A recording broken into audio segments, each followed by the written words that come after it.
Prédica dominical del pastor Antonio Liscano, día 21/03 del 2021. Amados hermanos, les saludo en el nombre del Señor Jesús. Lo que me dispongo a compartir con ustedes en este momento tiene por título Crisis en las decisiones y acciones. Estaremos basándonos en el libro de Hebreos, en el capítulo 11, versículo 23 al 29. Tendremos como versículo clave para este compartir los versículos 24 al 25 del mismo capítulo. Dice así: por la fe Moisés, hecho ya grande, rehusó llamarse hijo de la hija de Faraón, escogiendo antes ser maltratado con el pueblo de Dios que gozar de los deleites temporales del pecado. En este momento les invito para elevar una palabra de oración a nuestro Dios. Oremos. Señor, en el nombre de Jesús te damos gracias. Alabamos y bendecimos tu nombre, Señor. Te pedimos pues que seas tú guiando nuestro corazón y nuestro entendimiento, Dios, de tal manera que tu palabra haga en nosotros el propósito por el cual tú la has enviado. Gracias, Señor, en el nombre de Jesús. Amén. Aunque este es un pasaje que hace referencia a un acontecimiento bien conocido por muchos de nosotros, en unos más, otros menos, sin embargo, estaremos nosotros observando en este momento la fuerte personalidad de la hija de Faraón y las verdaderas tentaciones que enfrentó Moisés. Y también tenemos la oportunidad de compararlas con lo que ocurre en este mundo actual alrededor de nosotros. Y es posible pues que muchos de nosotros nos identifiquemos precisamente en este momento en alguna situación que estemos pasando en nuestra vida.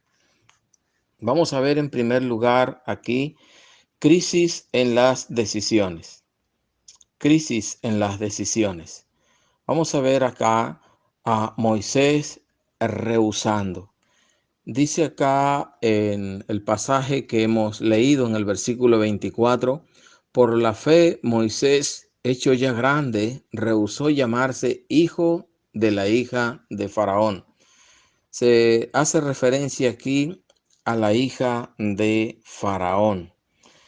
Según lo que podemos en este tiempo conocer, estudiar por medio de las inscripciones que han sido halladas hasta por medio de por medio de las excavaciones, los hallazgos que han hecho los arqueólogos, y se ha encontrado bastante información acerca de esta mujer, la hija de Faraón. Se dice pues que en estas informaciones que después que su padre murió, tomó posesión del trono el esposo de ella para un breve tiempo de unos 8 años, pero por causa de que este hombre era bastante enfermizo, pues falleció y ella subió al trono, convirtiéndose en la gobernante en lugar de su hijastro, que conocemos por las inscripciones que parece ser que fue este hombre llamado Tutmose III. Ahora, el caso es que se dice, pues, se ha hallado en las informaciones que en el año 503 aproximadamente, esta mujer se autocoronó como faraón y adoptó un nombre, el nombre de Horus. Este era un nombre real, pues exclusivo para los reyes, para los faraones reyes. Se dice pues que esta mujer vestía de toda la indumentaria faraónica Incluso se dice que esta mujer usaba una barba postiza que era tradicionalmente, pues, tradicionalmente solo lo usaban los reyes. Ahora, Dios utilizó a esta mujer pagana para llevar a Moisés a una posición de liderazgo. Se dice que se considera que esta mujer eh, era una mujer de una conducta, por decir así, se consideraría hoy como una conducta extravagante. Dice que ella era la clase de persona que podía decir, bueno, no me importa lo que piensen en cuanto a tener a un judío en una posición de liderazgo. Él está en mi casa y yo me voy a encargar de que él ascienda. Ahora, se habla de la opulencia que logró esta mujer, del cual gozó ella como gobernante de Egipto en ese tiempo, las riquezas, el dominio que tenía sobre otras localidades, el cual le pagaban tributo, y los negocios que esta mujer hacía por muchas cosas de valor que eran traídas de otro lugar. Ahora, esto nos da una idea de lo que realmente despreció Moisés. El caso de Moisés, cuando dice aquí que despreció o menospreció llamarse hijo de la hija de Faraón. El caso de Moisés no es como el caso de aquella persona que desprecia lo que no tiene o lo que no es. Es muy fácil desdeñar o despreciar lo que uno no tiene o lo que uno no es. Eh, Moisés tenía todo a su alcance. Él sería el heredero del trono, por lo que se ve. Seguro que Moisés iba a ser el próximo en ocupar el trono en Egipto.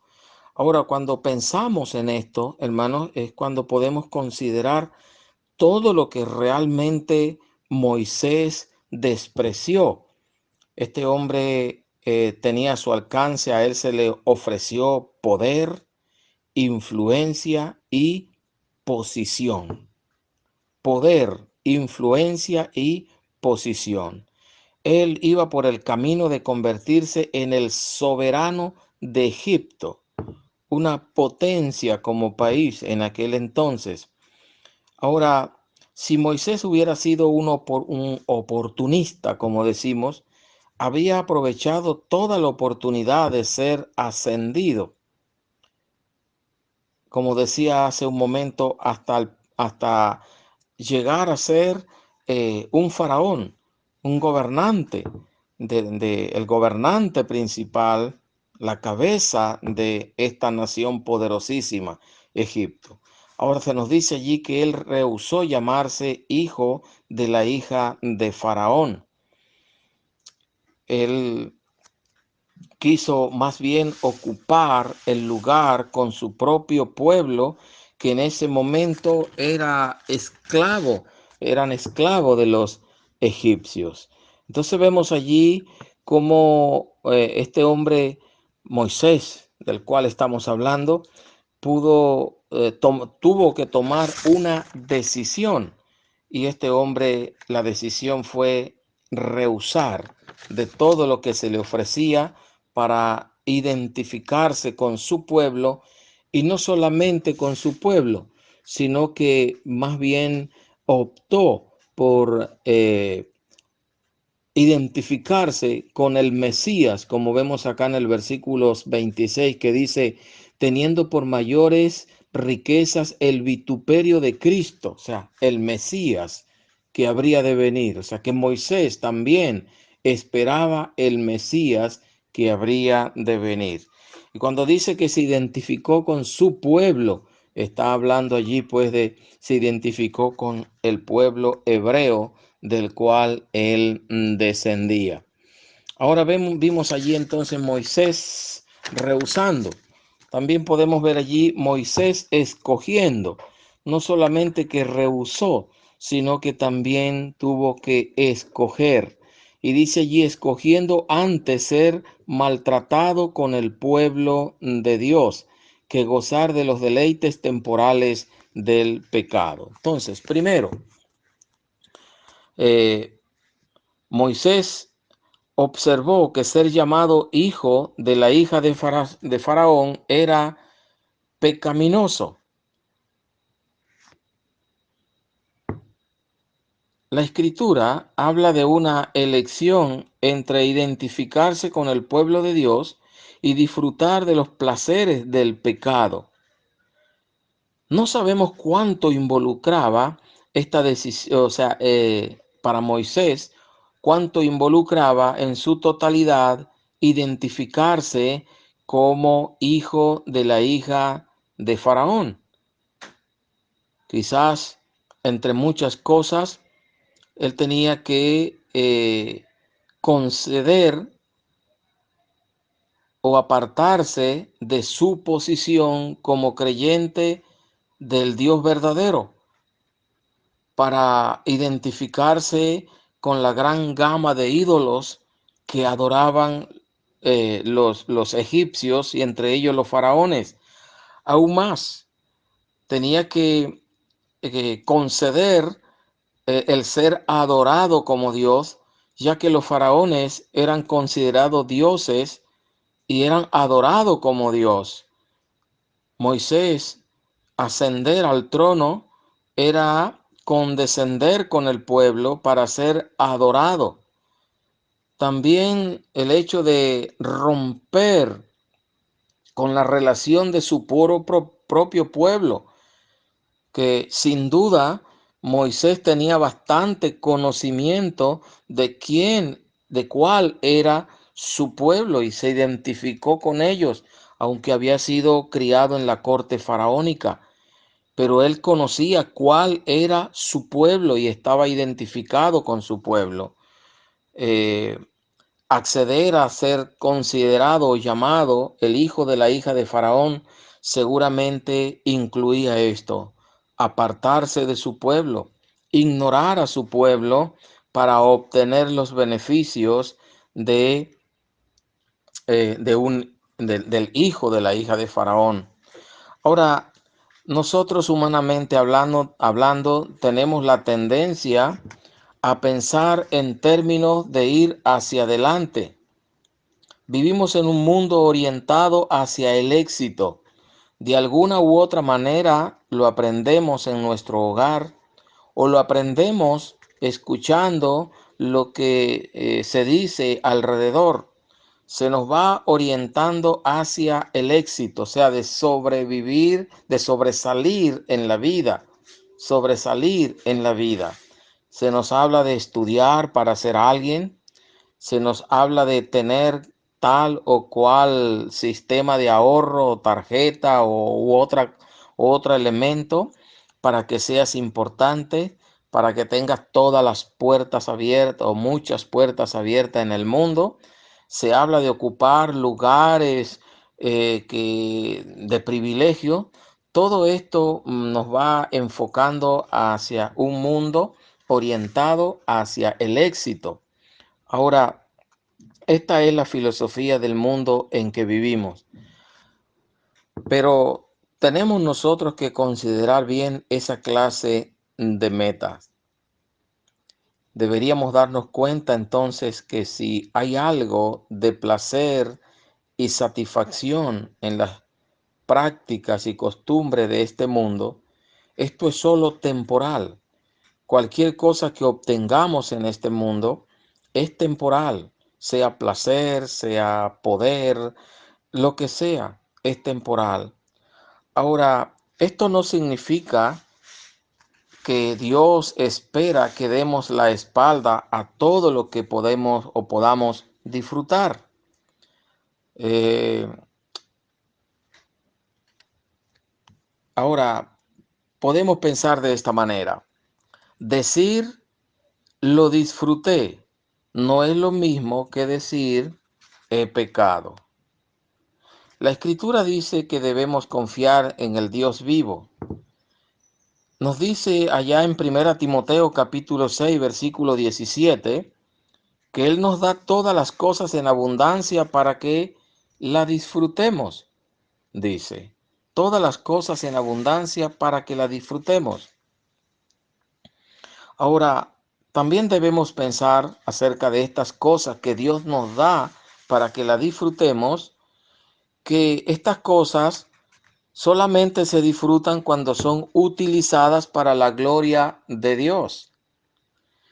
Y también cuando las compartimos con los demás, como podemos ver allí en Primera a Timoteo, capítulo 6, versículos 18 y 19.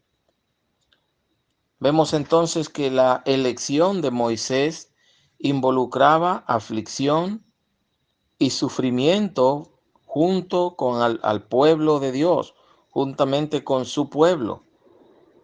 Ahora, Moisés sabía lo que involucraría esta decisión. No le sorprendió hallar oposición cuando decidió juntarse con el pueblo de Dios. Eso también, queridos hermanos, por eso no debe sorprendernos a nosotros tampoco.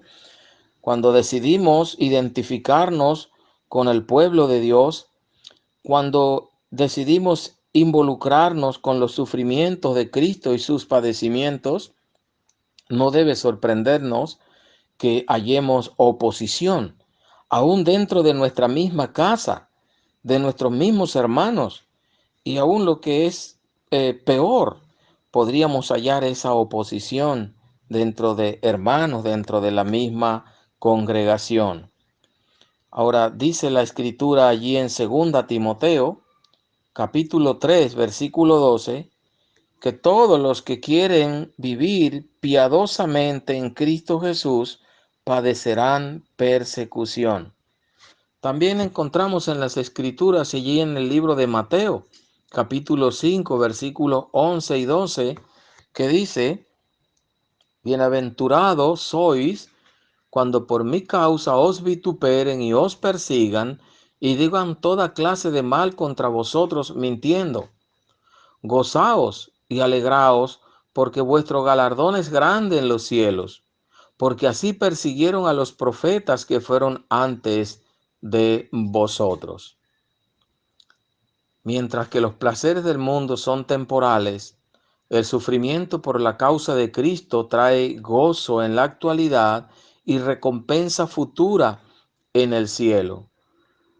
Recordemos las palabras del apóstol Pablo cuando dijo, allí escrito en Romanos 8:18, dice, pues tengo por cierto que las aflicciones del tiempo presente no son comparables con la gloria venidera que en nosotros ha de manifestarse.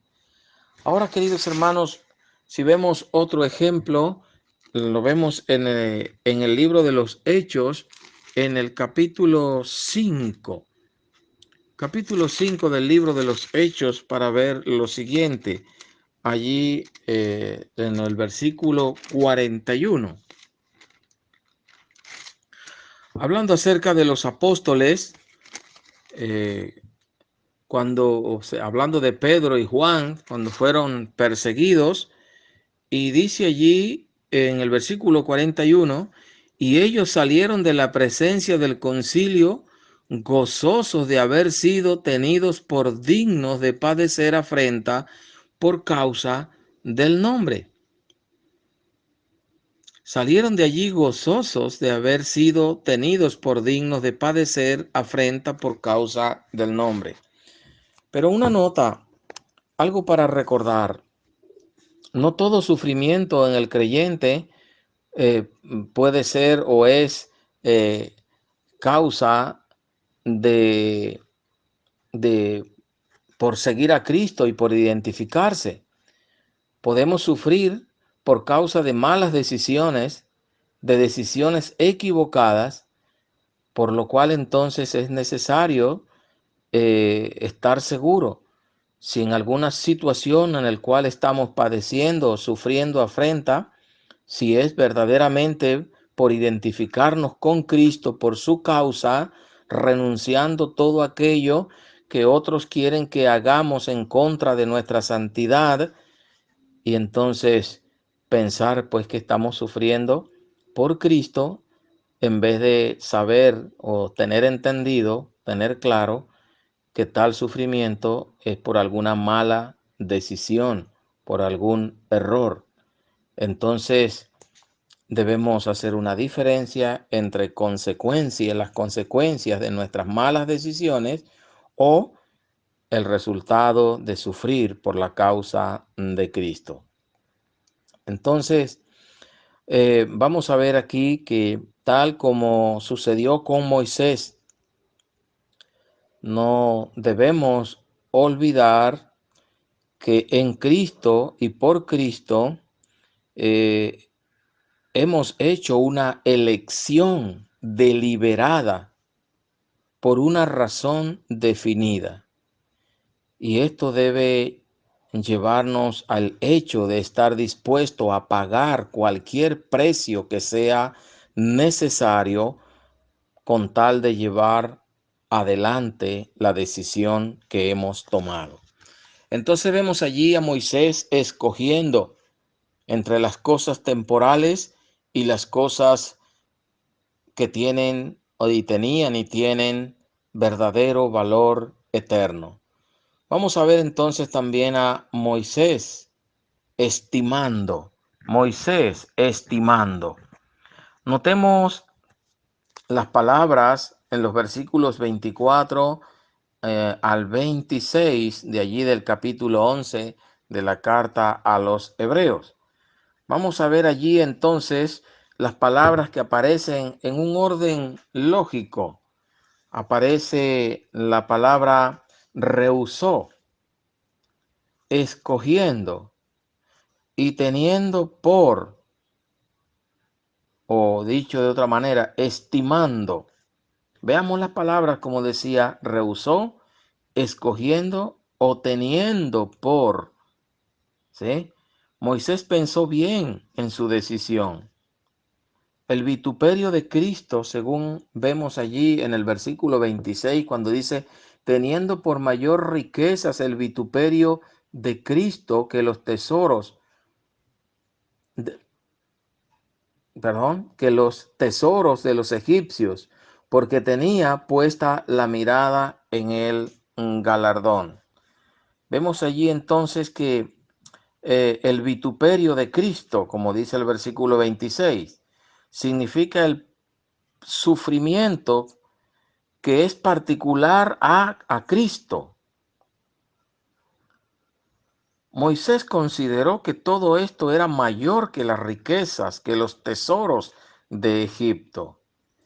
Y esto me hace recordar lo que encontramos como un ejemplo adicional a lo que dice Pablo de sí mismo en Filipenses capítulo 3, versículos 4 al 8, y especialmente en el versículo 7 y 8. O sea, Pablo tuvo también al alcance de disfrutar muchas cosas de las cuales los líderes como él podían disfrutar, por supuesto, sin Cristo. Pero después Pablo tuvo todas estas cosas, las consideró como pérdida por algo mejor, para alcanzar el conocimiento de Cristo y, como dice él, para asir aquello por el cual él fue asido por Cristo. Pienso en este ejemplo, algo parecido a lo de Moisés. Entonces, Moisés estimó pues los placeres del pecado y los tesoros de Egipto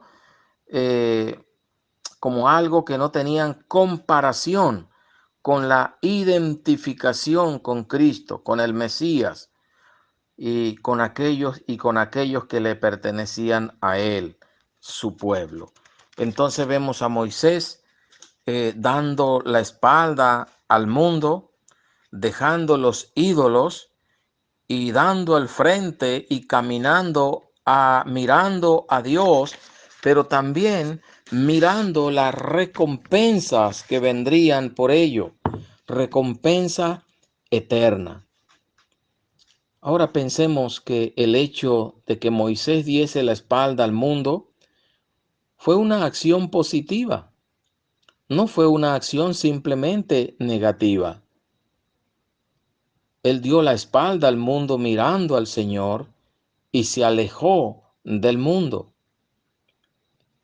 Ahora, obtenemos la misma idea cuando leemos lo que se dice de los tesalonicenses también, que se dice allí en el capítulo 1, versículo 9, dice: os convertisteis de los ídolos a Dios para servir al Dios vivo y verdadero. Cuando miramos al Señor, quitamos la mirada del mundo. Cuando nos volvemos hacia Dios, es natural que nos alejemos de los ídolos. Cuando le damos a Cristo el lugar primordial de nuestra vida, todo lo demás se vuelve insignificante. Es lo que podemos ver en el ejemplo de Moisés y como otros ejemplos que podemos ver en las Escrituras. Ahora vamos a ver en segundo lugar crisis en las acciones. Vimos en primer lugar allí crisis en las decisiones. Ahora veamos crisis en las acciones. Primeramente veamos, Moisés abandonó a Egipto. La decisión de Moisés fue seguida por la acción. Las deliberaciones de su mente y su corazón finalmente dirigieron sus pies. Es que esto debe ser el efecto realmente de cuando tomamos una acción. Tenemos que enfilarnos hacia el punto donde hemos decidido accionar. No podemos decir que tomamos una acción cuando todavía estamos parados en el mismo lugar o indecisos si damos el primer paso o no. La negativa y la elección deliberada de Moisés fueron seguidas por una acción definida. ¿Cuál fue la acción? Abandonó Egipto. Abandonar a Egipto. Entonces, el escoger culminó en abandonar. Esto nos hace pensar en lo que dice la Escritura cuando dice: el que encubre su pecado no prosperará, mas el que lo confiesa y se aparta alcanzará misericordia. Tomo la idea de este versículo para poner un ejemplo. Cuando reconocemos que hemos pecado contra Dios, confesamos el pecado, esto implica apartarse. Si reconocemos que hemos pecado, estamos pecando, confesamos el pecado y seguimos en el mismo lugar sin huir de la tentación, sin tomar una decisión, dar la espalda a ese pecado, pues eso no es una confesión verdadera. Puede ser un pesar, un remordimiento, algo que pesa en la conciencia, pero lo que demuestra que estamos arrepentidos verdaderamente es dar media vuelta y apartarnos, renunciar a esa práctica de pecado. Algo similar me da la idea. Cuando decía el escoger, culminó con abandonar. Abandonar Egipto con sus riquezas, sus placeres, su pompa, su poder, ¿sí? Fueron entonces intercambiados por pobreza, aflicción y esclavitud. Además también desprecio. Entonces Moisés se convirtió en un errante, ¿sí? En un carente de hogar. Esto fue un gran renunciamiento, como podemos ver, pero también fue un triunfo glorioso de la fe de Moisés. Y eso es lo que ocurre cuando damos la espalda a este mundo y decidimos seguir a Cristo. Entonces es una renuncia de la vida antigua que implica un gran triunfo glorioso en la fe.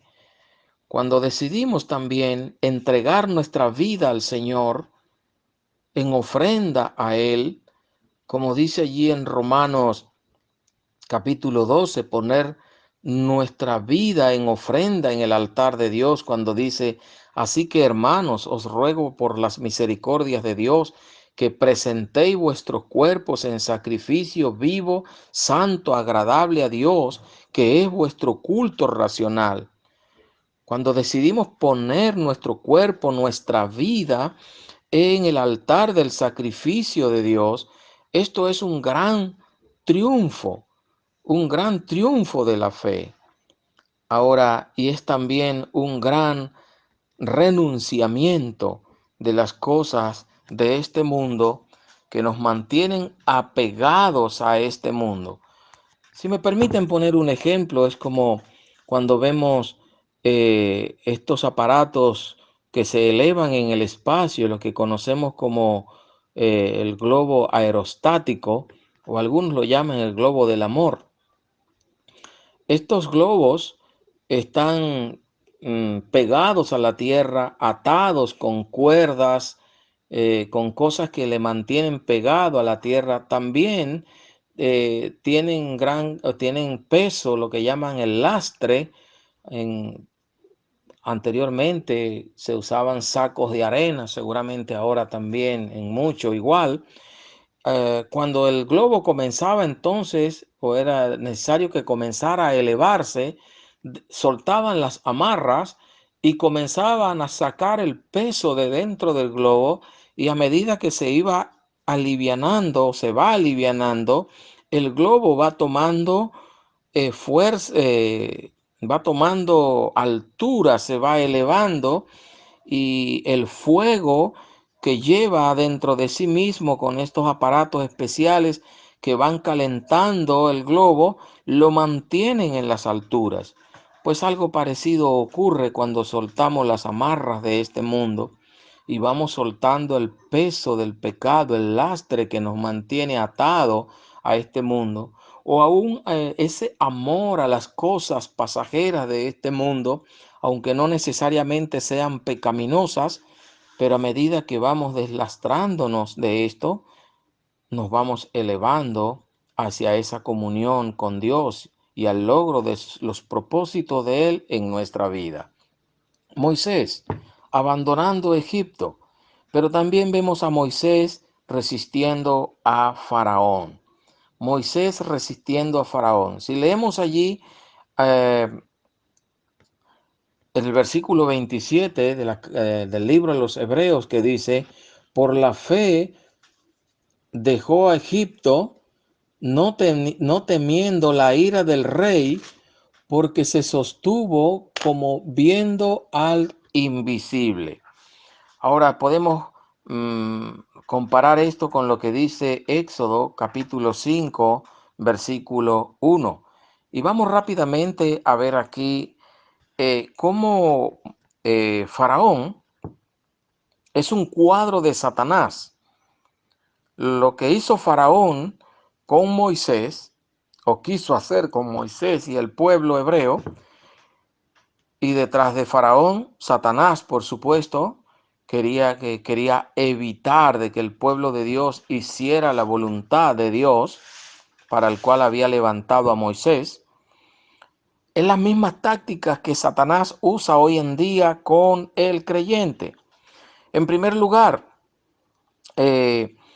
Faraón, ya con una actitud aparentemente amigable y aparentemente protectora hacia el pueblo que habían esclavizado por tantos años, pero ahora la táctica es, como decir, permanezcan en la tierra.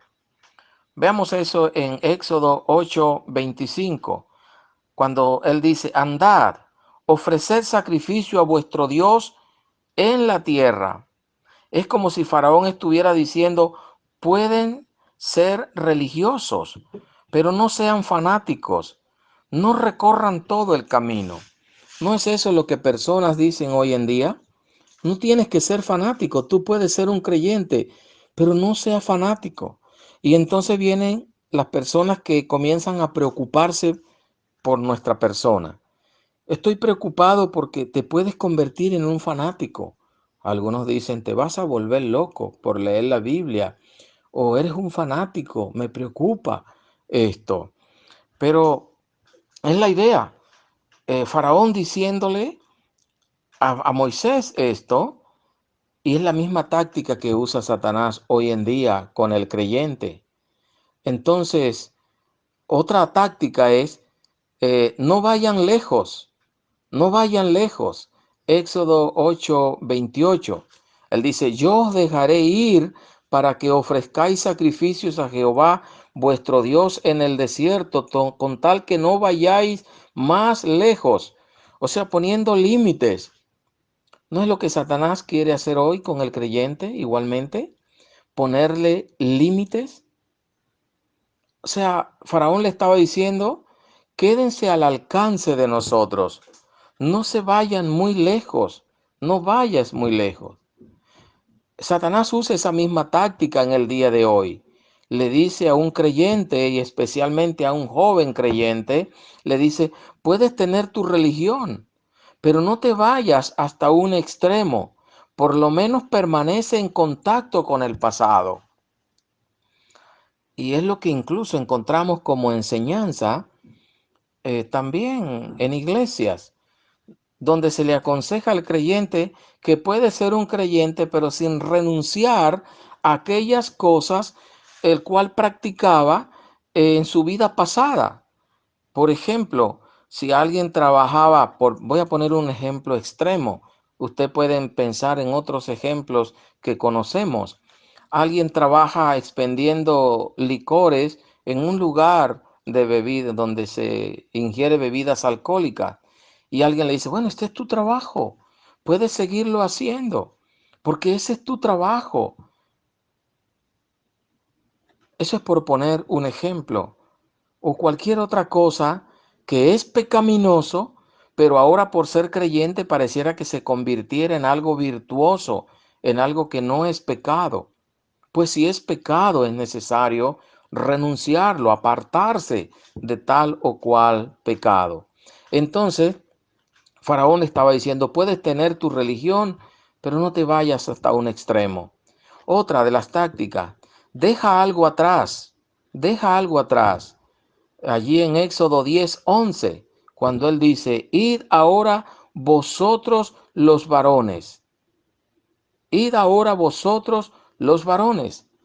Ahora sabe que Faraón sabía muy bien que si estos hombres iban a la tierra, allá donde Dios les había dicho para ofrecer sacrificio, dejando sus familias en Egipto, iban a volver estos hombres, estaban obligados moralmente, estaban obligados sentimentalmente a volver a Egipto para estar con sus familias. O sea que Faraón sabía que si dejaban las mujeres y los niños, los hombres volverían pronto nuevamente. Y es lo que Satanás dice también, es como si susurrara al oído o lo dice por medio de otras personas, mira, no lo haga como estás pensando hacerlo.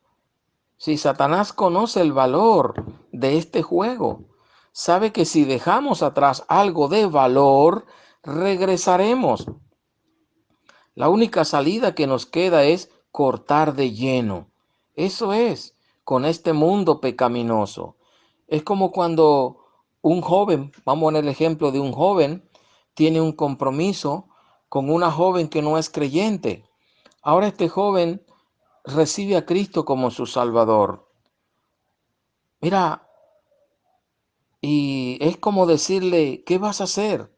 ¿Vas a romper con tal o cual relación?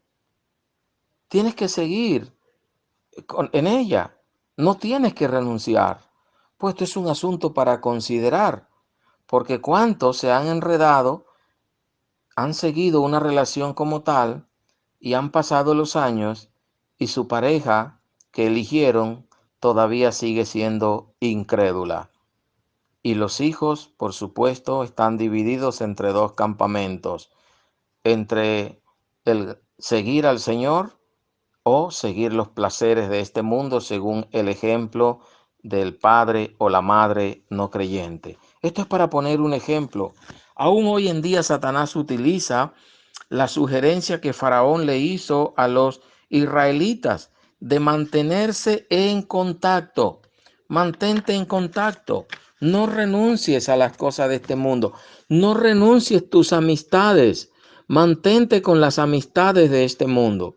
Pues si mantener la amistad con este mundo cumple con la gente que conocimos, los amigos que no son creyentes o los conocidos, vamos a usar la palabra conocidos que no son creyentes, si nuestra decisión de mantenernos cerca de ellos es para ganarlos para Cristo de verdad, verdad, y no que ellos nos ganen nuevamente para el mundo, está bien, pero debemos tener en claro quiénes somos, qué es lo que queremos lograr. Pero va a haber amistades de las cuales definitivamente vamos a tener que apartarnos, porque están decididas a arrastrarnos nuevamente al mundo donde estábamos. Han apostado que en tal o cual tiempo estaremos nuevamente donde estábamos. Entonces, vemos allí, hermanos, las tácticas que usa Satanás para mantenernos apegados a las cosas de este mundo. Debemos enfrentar estas tentaciones con la misma determinación que tuvo Moisés, con un no indiscutible, un no indiscutible. Y finalmente podemos ver allí Moisés atravesó el mar Rojo. En Éxodo 14:13 podemos ver lo que Dios hizo a través de este pueblo, las palabras de Moisés al pueblo cuando le dijo, no temáis, estad firmes y ved la salvación que Jehová hará hoy con vosotros. Entonces Moisés dijo al pueblo, marchen, marchen. El mar se dividió y los israelitas cruzaron hasta el otro lado sobre tierra seca y allí vemos la victoria. Este gran hombre de Dios, Hudson Taylor, decía que había 3 etapas en las tareas más grandiosas emprendidas para Dios. Primera etapa, imposible. Segunda etapa, difícil. Tercera etapa, hecho. Dios honra la fe de aquellos que toman las decisiones correctas y que luego por fe actúan sobre la base de ellas. Sería bueno hacer una lista de aquellas cosas que pueden ser ídolos en nuestra vida. Ídolos que nos están reteniendo en el terreno de la idolatría. Esos ídolos no necesariamente son cosas que podríamos llamar cosas malas. ¿Cuál podrían ser esos ídolos? Obtener una profesión, un oficio, obtener buenas notas, mantener aquellos amigos con el cual nos gusta compartir, o cualquier otra cosa que aun cuando sea buena, toma el lugar de Dios en nuestro corazón. Aquello que nos impide seguir deliberadamente al Señor, decididamente, con un no rotundo a todo aquello que nos distrae y que nos aparta de una verdadera obediencia a Cristo. Querido hermano, querida hermana, el Señor te bendiga, el Señor te guarde. Recuerda, si no has tomado la decisión de recibir a Cristo, no podrás tener ninguna victoria ante el pecado. Solo en Cristo se puede tener victoria sobre el pecado y tener una vida, como dice la Escritura, de modo que si alguno está en Cristo, nueva criatura es, las cosas viejas pasaron, y aquí todas son hechas nuevas. El Señor Jesús dijo, yo he venido para que tengan vida, y para que la tengan en abundancia. Que el Señor te bendiga y te guarde.